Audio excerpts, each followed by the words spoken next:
मेरा नाम सोनिया है। मैं अपने आप को दुनिया की सबसे खुशकिस्मत बीवी समझती थी, लेकिन मुझे नहीं पता था कि ये मेरी गलतफहमी है। मैं एक गरीब घराने से ताल्लुक रखती थी और अनुज भी मुझसे बहुत प्यार करता था। मेरी पढ़ाई पूरे होते ही अनुज के दूर के रिश्तेदार हमारे घर रिश्ता लेकर आए थे, क्योंकि अनुज के माँ बाप उसे बचपन में अकेला छोड़कर इस दुनिया से चल बसे थे। मेरे माँ बाप भी हमारी शादी के लिए राजी हो गए थे और कुछ दिनों बाद ही मेरी शादी अनुज से हो गई। अनुज एक बड़ी प्राइवेट कंपनी में जॉब करते थे। इनको कंपनी की तरफ से घर भी मिला हुआ था और यह काफी अच्छा था। शादी के 2 साल बाद मैंने एक प्यारी सी गुड़िया को जन्म दिया। मेरी जिंदगी अनुज और मीनू के साथ बहुत अच्छी रही थी। मीनू के आने के बाद मेरी सारी खुशियाँ मुझे मिल गई थी, लेकिन अनुज चाहते थे कि मीनू का एक भाई भी हो इसके पास, जो हमारे बात इसका ख्याल रखे। अनुज अपनी जिंदगी में अकेले ही थे। इनका ना कोई भाई था और ना ही कोई बहन, इसलिए वह चाहते थे कि मीनू अकेली न रहे। फिर 3 साल बाद मैं प्रेग्नेंट हो गई और अनुज ये खबर सुनकर बहुत खुश हुए। प्रेगनेंसी के आखिरी महीनों में मेरी तबीयत खराब रहने लगी। डॉक्टर ने मुझे आराम करने के लिए कहा था। मेरे ससुराल में अनुज अकेले ही थे, इसलिए मेरी माँ ने मेरा ख्याल रखने के लिए मेरी छोटी बहन सलोनी को मेरे पास भेज दिया था। सलोनी के आने से मुझे बहुत ही आराम मिल चुका था। वो घर के साथ साथ मीनू को भी संभाल लेती थी और अनुज की तो उसके साथ बहुत ज्यादा बनती थी। आखिर एकलौती साली जो थी। सलोनी के आने के बाद अनुज और सलोनी रात रात भर जाकर हंसी मजाक किया करते थे,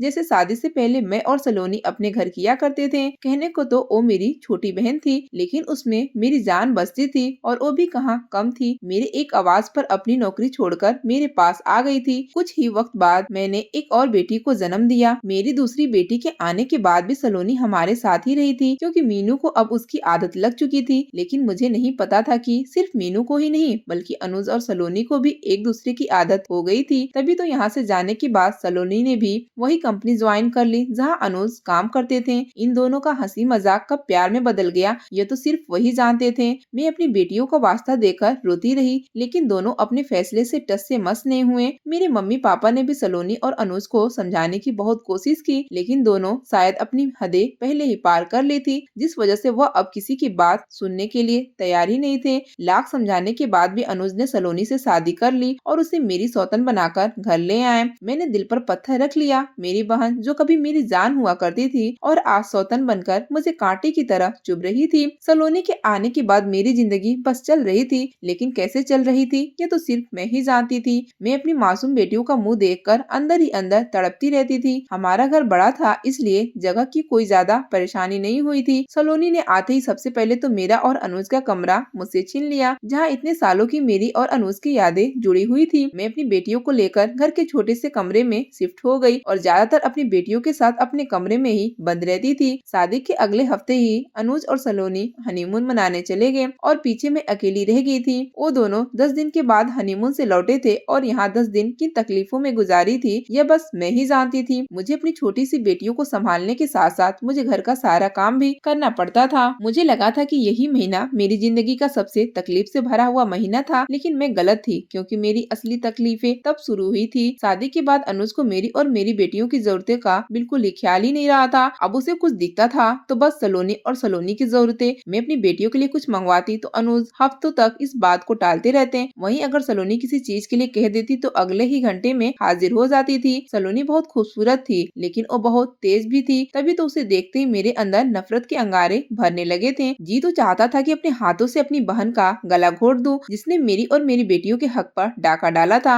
अनुज पूरा पूरा दिन सलोनी के साथ ही रहते थे, मुझे और मेरी बच्चियों को देखते भी नहीं थे। सलोनी तो घर का कोई काम नहीं करती, क्योंकि वो तो अनुज के साथ सुबह ही ऑफिस चली जाती और अनुज के साथ ही वापस आती थी। इसलिए अनुज ने उसे कह रखा था कि तुम घर का कोई काम भी मत करना, वरना थक जाओगी। इसलिए उल्टा अनुज ने घर के सारे काम करने की जिम्मेदारी मुझ पर डाल दी थी। मैं तो ऐसी जिंदगी जीना भी नहीं चाहती थी, लेकिन अपनी बेटी के लिए तो जीना ही था, इसलिए चुपचाप सारी बातें मानती चली गई। अनुज और सलोनी जब भी फ्री बैठते तो दोनों कुछ देर आपस में बातें करते, साथ बैठकर खाना खाते, लेकिन मैं और मेरी बेटियां किचन में ही बैठकर खाना खा लेती थी, क्योंकि अनुज का हुक्म था कि मेरे सामने कम से कम आना। कभी कभी तो मैं अपना गुस्सा अपनी बेटियों पर भी निकाल देती थी, लेकिन बाद में पछतावा भी होता था कि आखिर इसमें मेरी बेटियों का क्या कसूर है। लेकिन मैं खुद इतनी मजबूर थी कि मैं पूरा दिन घर के काम करती, सबके लिए नाश्ता और खाना बनाती, सबके कपड़े धोना, घर की सफाई, ऊपर से अपनी छोटी सी बेटियों को संभालना, और इसके साथ साथ चुपचाप अनुज और सलोनी का प्यार देखती रहती थी। यह सब कुछ देखते हुए भी दिल पर पत्थर रखकर पूरा दिन घर के काम करती रहती। रहती थी। अगर अनुज सलोनी को दूसरे घर में ले जाता तो शायद मुझे इतना दुख भी ना होता, लेकिन उन्होंने तो मेरी सौतन को मेरी छाती पर ही लाकर बिठा दिया था। फिर एक दिन पता चला कि सलोनी पेट से है। अनुज इतना खुश हो रहे थे जैसे वह पहली बार बाप बन रहे हैं, लेकिन इस खबर से मुझे थोड़ा सा सुकून भी हुआ क्योंकि अनुज ने सलोनी के लिए दूसरा घर ले लिया था और फिर अनुज सलोनी अपने नए घर में शिफ्ट हो गए। लेकिन सलोनी का मेरे घर से जाना तो मेरे लिए और भी मुसीबत बन गया था क्योंकि वह जब होते थे तो कम से कम घर में खाने पीने का सामान तो आता था।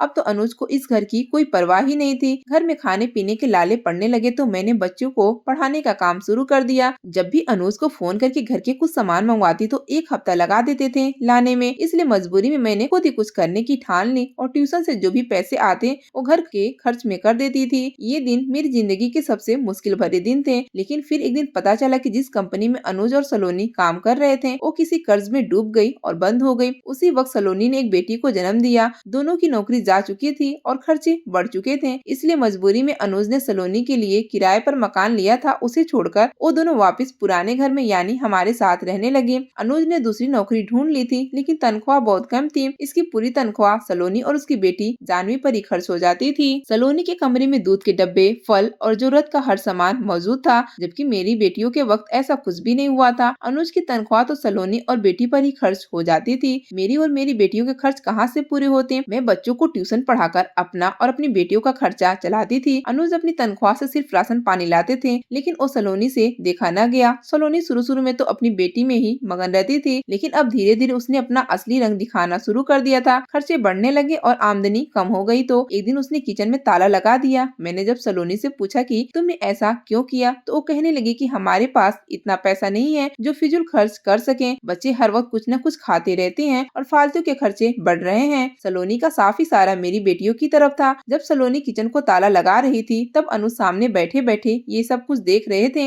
लेकिन उन्होंने अपने मुंह से कुछ नहीं बोला और कहने लगे कि हाँ सलोनी ठीक तो कह रही है, अब आमदनी कम है तो सोच समझ कर खर्च करना पड़ेगा। मैं कहते कहते रह गई कि मैं तो खुद पैसे कमाती हूँ और अपनी बेटियों का खर्चा खुद उठाती हूँ, लेकिन फिजूल खर्च तो सलोनी करती है। न जाने कितने फल इसके कमरे में पड़े पड़े सड़ जाते हैं, लेकिन इससे मेरी बुजदिली कहो या मेरी गलती, मैं अपने पति से डरती थी, इसलिए यहाँ पर भी मैं खामोश हो गई। देखते ही देखते दिन गुजरते गए और मेरी तकलीफें और बढ़ती गई। हद तो तब हो गई जब सलोनी ने मेरी बेटी को प्राइवेट स्कूल से निकालकर सरकारी स्कूल में एडमिशन दिलवा दी और अपनी बेटी का एडमिशन प्राइवेट स्कूल में करा दिया। अब भी अनुज चुप ही रहा और कहने लगा कि जानवी पढ़ने में अच्छी है, अगर इसे सरकारी स्कूल में डाला तो इसका फ्यूचर खराब हो जाएगा। कोई भी त्योहार आता तो जानवी के लिए नया ड्रेस, मैचिंग चप्पल, मैचिंग चूड़ियां और मैचिंग ज्वेलरी सब कुछ आता था, लेकिन मेरी बेटियों के लिए मेरे कपड़ों से जोड़ तोड़कर मैं खुद ही कपड़े बनाती थी। ये देखकर मेरी बेटियां कभी कभी मुझसे शिकायत करती कि मम्मी जानवी और इसकी माँ तो इतने अच्छे अच्छे कपड़े पहनती हैं, फिर हम ही क्यों अच्छे कपड़े नहीं पहनते। तब मैं डांट कर अपनी बेटियों को चुप करा देती थी क्योंकि उनके सवालों का मेरे पास कोई जवाब नहीं होता था।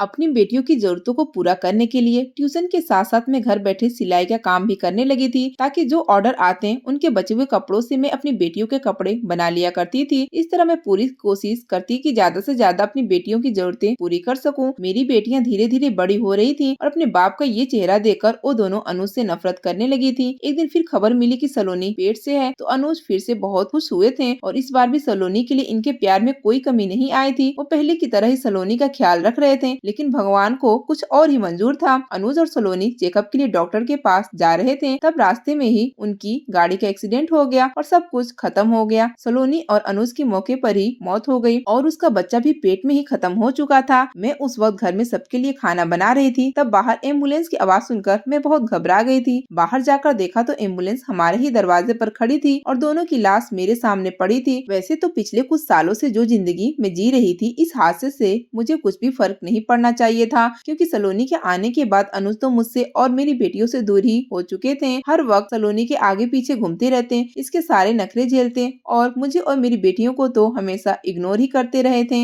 लेकिन फिर भी वो दोनों ही मेरे लिए कभी मेरी जान हुआ करते थे। मैंने अपने पति और बहन जो कि मेरी सौतन थी, दोनों को ही खो दिया था। इस हादसे से मैं अंदर से टूट चुकी थी, लेकिन फिर धीरे धीरे मैंने खुद को संभाला। मैं जब भी दोनों से मिले धोखे के बारे में सोचती तो फिर उनके जाने का ज्यादा दुख नहीं होता था, क्योंकि इनके सुलूक ने मुझे एकदम पत्थर बना दिया था। लेकिन जब भी मैं जानवी को देखती तो मुझे दुख होता कि मेरी माँ की बच्ची अकेली रह गई थी। लेकिन फिर सोचती थी कि आखिर सब कुछ इसकी माँ की वजह से यह तो हुआ था। अब मुझे सुकून मिल गया था कि अब यह घर पूरा मेरा था और मैं इस घर की मालकिन थी। क्योंकि सलोनी के आने के बाद मेरी हैसियत तो सिर्फ एक नौकरानी जैसी हो गई थी। मैंने अपनी जिंदगी में आगे बढ़ने के लिए अपने घर का हुलिया थोड़ा सा बदल दिया। घर के छोटे से हिस्से में मैंने एक सिलाई सेंटर खोला और लड़कियों से फीस लेकर मैंने उनको सिलाई सिखाना शुरू कर दिया और भगवान की दया से मेरा काम खूब अच्छा चल पड़ा। घर में पैसे आने लगे तो मैंने अपनी बेटियों का एडमिशन अच्छे प्राइवेट स्कूल में करा दी और जानवी का एडमिशन भी प्राइवेट स्कूल में ही रहने दिया, क्योंकि मैं उसकी देखभाल और उसकी पढ़ाई लिखाई अपनी बेटियों के बराबर ही करती थी, ना उनसे कम ना उनसे ज्यादा। लेकिन फिर भी पुराने जख्म अभी भी मेरे दिल में थी। मैं जानवी से अभी भी नफरत करती थी। मैं घर के सारे काम मुझसे कराती, कभी कभी तो मेरा हाथ भी उस पर उठ जाता था। लेकिन जानवी बहुत ज्यादा खामोश हो गई थी। वो हर वक्त उदास रहती और हर वक्त मम्मी मम्मी कहती मेरे पीछे घूमती रहती थी। धीरे धीरे तीनों बच्चियां बड़ी होने लगी, लेकिन जानवी देखने में बहुत ज्यादा खूबसूरत थी, बिल्कुल सलोनी की तरह। इसलिए जो रिश्ता मेरी बड़ी बेटी के लिए आता उनको जानवी पसंद आ जाती थी। आज भी कुछ ऐसा ही हुआ था। हुआ यूँ था, औरतें मेरी बड़ी बेटी का रिश्ता लेकर आई थी और दरवाजा जानवी ने खोला था। इसके बाद फिर जानवी उन औरतों के सामने नहीं आई और सारा काम मैं और मेरी बेटियां ही देख रही थी। मैं तो चाहती थी कि ये रिश्ता जल्द से जल्द पक्का हो जाए, क्योंकि बहुत ही अच्छे और बड़े घर से रिश्ता आया था। अगर ये रिश्ता हो जाता तो मेरी बेटी ऐश करती। वह औरतें चाय नाश्ता के बाद उन्होंने मुझसे पूछा, जिस लड़की ने दरवाजा खोला था क्या वो भी आपकी बेटी है? मैं एकदम से डर गई। मुझे लगा कुछ गड़बड़ न कर दी हो उसने, इसलिए मैंने उनसे कहा हाँ वो मेरी बेटी है। क्यों, क्या हुआ? क्या उसने आपके साथ कुछ बदतमीजी की है क्या? वो बोली, अरे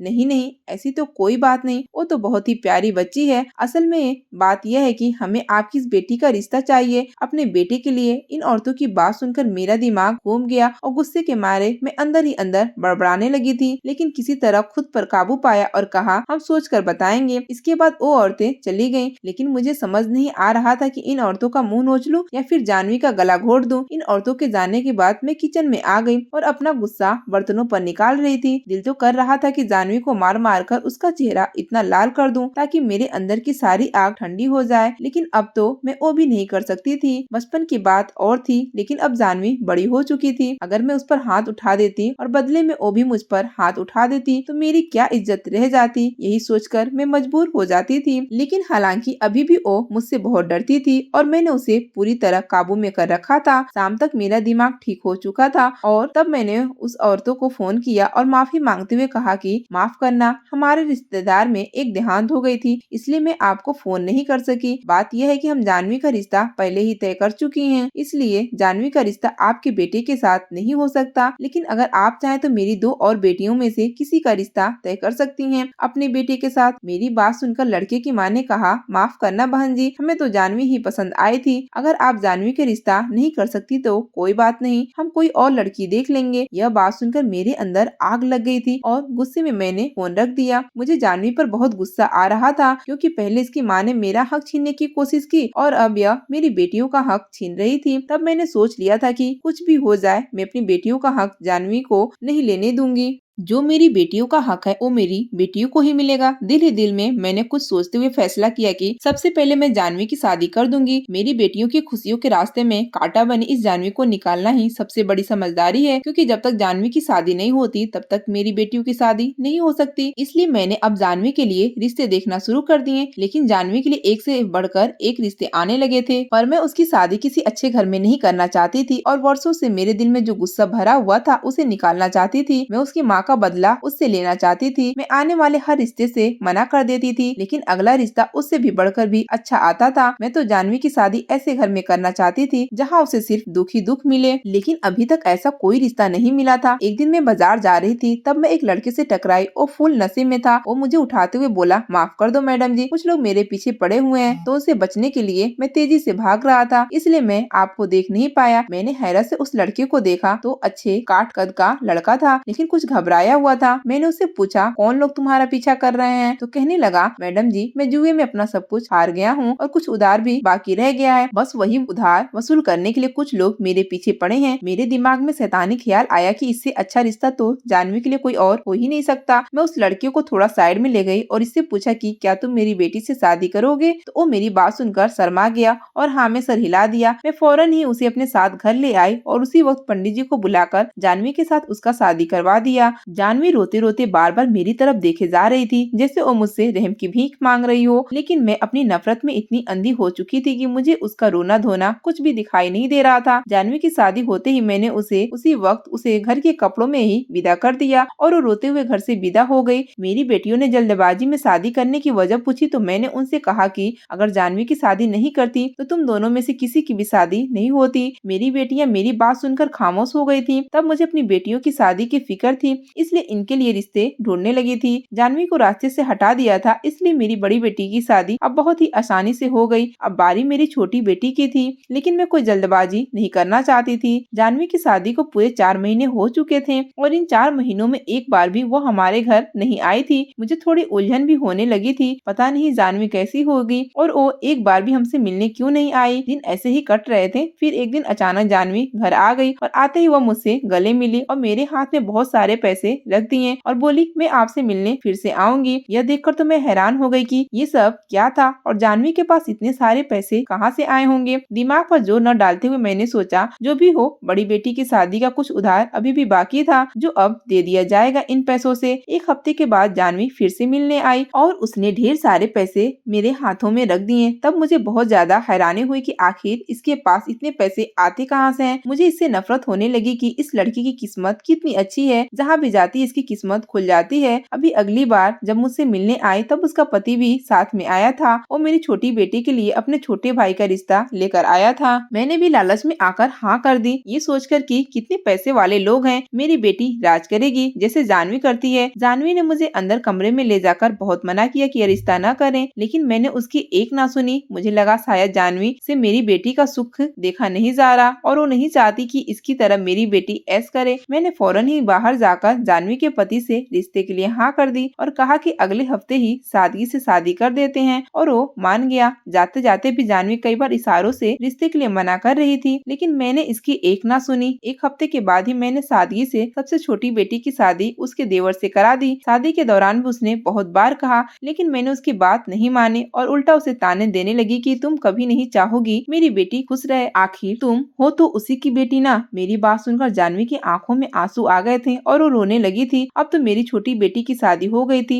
और उसकी विदाई का वक्त आ गया। मैंने पिछली सारी नाराजगी भुलाकर जानवी से कहा, जानवी मेरी बेटी का ध्यान रखना। जानवी हल्के से मुस्कुरा दी और कहने लगी, जितना हो सकेगा मैं आपकी बेटी का ध्यान रखूंगी, क्योंकि जब ध्यान रखने का वक्त था तो आपने मेरी एक नहीं सुनी। मेरी छोटी बेटी भी विदा होकर अपने ससुराल चली गई। मेरी बेटी को शादी के पूरे 3 हफ्ते हो चुके थे, लेकिन इन 3 हफ्तों में मेरी बेटी एक बार भी मुझसे मिलने नहीं आई थी। मेरा दिल बेचैन होने लगा तो मैंने सोचा, चलो क्यों न खुद ही चलकर अपनी बेटी से मिल आती हूँ। जब मैं अपनी बेटी से मिलने उसके घर पर पहुंची तो मेरे सर पर आसमान टूट पड़ा और पैरों तले से जमीन सरक गई। अब मुझे समझ आ रहा था कि जानवी मुझे शादी करने से मना क्यों कर रही थी। वो तो बार बार कह रही थी कि शादी न करें, लेकिन मैंने उसकी एक नहीं मानी थी। लालच में आकर मैंने अपनी बेटी की जिंदगी बर्बाद कर दी। जब मैं अपनी बेटी के घर पहुंची तो मेरी बेटी फटे कपड़े पहने, बाल बिखेरे, बड़ा सा कटोरा हाथ में थामे घर से बाहर निकल रही थी। मुझे देखती वो दौड़कर मेरे गले लग गई और बोली, मम्मी आपने मुझे कहाँ नर्क में भेज दिया। ये लोग मुझे मारते पीटते हैं और मुझसे भीख मंगवाते हैं। ये सब सुनकर मैं कुछ बोलने की हालत में ही नहीं रही थी। तभी जानवी इससे भी खराब हालत में बाहर निकली। मैंने उस पर चिल्लाते हुए कहा, तुमने मुझे पहले ये सब क्यों नहीं बताया? तूने मेरी बेटी की जिंदगी बर्बाद कर दी। जानवी रोते हुए बोली, मम्मी मैंने आपको बताने की कोशिश की थी, लेकिन मैं आपको खुलकर नहीं बता सकती थी। ये लोग बहुत खतरनाक हैं और हर वक्त इनकी नजर मुझ पर टिकी हुई थी। मैंने आपको लाख मना किया कि आप शादी न करें, लेकिन आप लालच में इतनी अंधी हो गई थी कि आपने मेरी एक न सुनी। इनका गैंग बहुत बड़ा है और इनकी पहुंच बहुत ऊपर तक है। हमारे साथ साथ और भी कई लड़कियां यहाँ पर फंसी हुई हैं। अब आप जल्दी से यहाँ से निकल जाइए, नहीं तो इन लोगों को पता चल जाएगा और हमारे लिए बहुत ज्यादा मुसीबत हो जाएगी। आप ऐसा कीजिए, सबसे पहले पुलिस के पास जाएं और यहाँ के बारे में उन्हें सब कुछ बता दें। जानवी मेरी बेटी को साथ लेकर निकल चुकी थी और मुझे ऐसा लग रहा था जैसे मेरे पैरों में जान ही नहीं बची। किसी तरह खुद को घसीटते हुए मैं पुलिस थाने पहुंची और पुलिस को सारी कहानी बताई। पुलिस वाले वाले पहले तो मेरी बात मानने को तैयार ही नहीं थे, लेकिन बहुत मिन्नत के बाद वो मेरे साथ उस जगह पर चलने को तैयार हो गए और थोड़ी छानबीन के बाद वो लोग पकड़े गए और इनका गैंग बहुत ही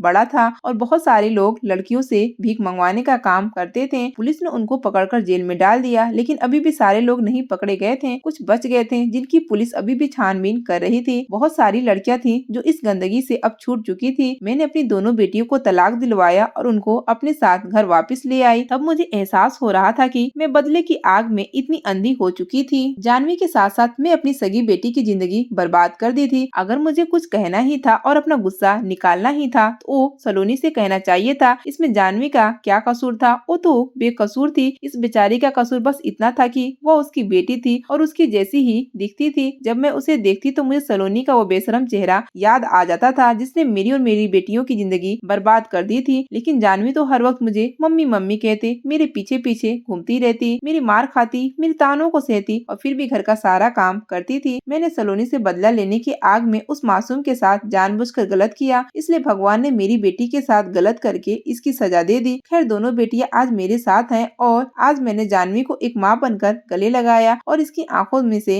आंसू आ गए। दोस्तों आज की कहानी कैसी लगी अपनी राय कमेंट बॉक्स में जरूर बताइएगा और कहानी अच्छी लगी तो वीडियो को लाइक करें और ऐसी ही अच्छी कहानियाँ सुनने के लिए चैनल को सब्सक्राइब करें।